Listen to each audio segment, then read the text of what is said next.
The next battle over the Ebola virus may take place in a courtroom, not a hospital.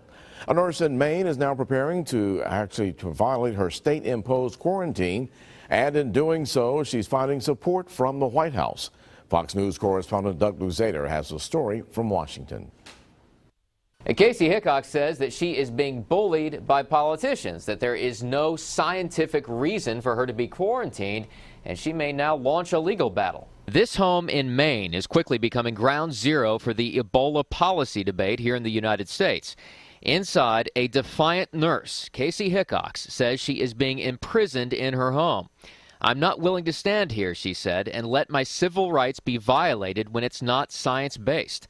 State officials in Maine may now seek a court order to keep her inside. We have been trying to work cooperatively with her.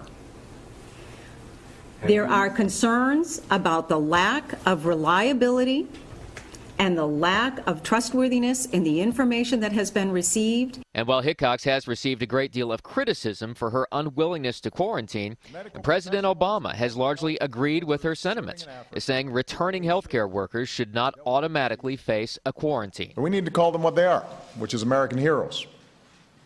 They deserve our gratitude, and they deserve to be treated with dignity and with respect. But at the same time, there is the Pentagon and a new policy that requires all service members returning from West Africa to observe a 21-day quarantine.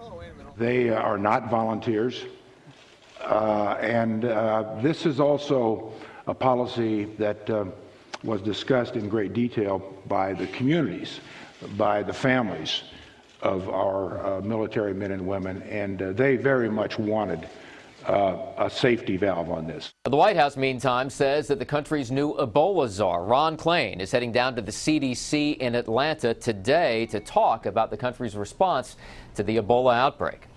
In Washington, Doug Luzader, Fox News.